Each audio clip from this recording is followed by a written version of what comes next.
کراچی کے علاقے پٹھان کالونی بنارس کے رہائشی بجلی، پانی اور مہنگائی سے پریشان حال ہو گئے۔ 4 ماہ سے ٹرانسپورٹ کی بندش کی وجہ سے سینکڑوں ڈرائیور، کنڈکٹر، کلینر بے روزگار فاقوں کی نوبت آ گئی۔ پیٹرول کی قیمت جب کم تھی تو ملنا مشکل تھا، اب پیٹرول اور ڈیزل کی قیمت میں اضافے کے بعد ٹرانسپورٹر مزید مشکلات کا شکار ہیں۔ عوام کا کہنا تھا کہ عمران خان کے تبدیلی کے نعرے نے ہمیں مایوس کر دیا، جو وعدے کیے گئے تھے وہ تاحال وفا نہ ہو سکے۔ سینکڑوں ٹرانسپورٹ سے وابستہ لوگ بے روزگار ہو جائیں گے۔ رہائشی کا کہنا تھا 3 ماہ سے بے روزگار ہوں، فیکٹری سے نکال دیا گیا تھا، ابھی تک روزگار نہیں ملا، قرض لے کے گھر کی کفالت کر رہا ہوں، اب تو کوئی قرض بھی نہیں دیتا۔ حکومت نے نوجوانوں کے لیے بہت سے دعوے کیے تھے، عملی کام کوئی بھی نہیں ہوا۔ مجھ جیسے کئی نوجوان بے روزگار ہیں اور نوکریوں کے لیے در بدر کی ٹھوکریں کھا رہے ہیں، لیکن نوکری کوئی نہیں دے رہا۔ بزرگ رہائشی کا کہنا تھا عوام مہنگائی کی چکی میں سالوں سے پستی چلی آ رہی ہے، کرائے کے مکان میں رہتے ہیں، 3 ماہ کا کرایہ چڑھ گیا ہے، مالک مکان نے گھر خالی کرنے کا بول دیا ہے،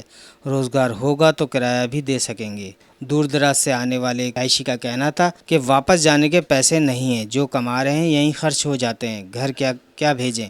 ملک کے حالات بہتر ہونے کے بجائے مزید خراب ہوتے جا رہے ہیں، غریب مزید غریب ہوتا جا رہا ہے، نوجوان بے روزگار ہو گئے ہیں۔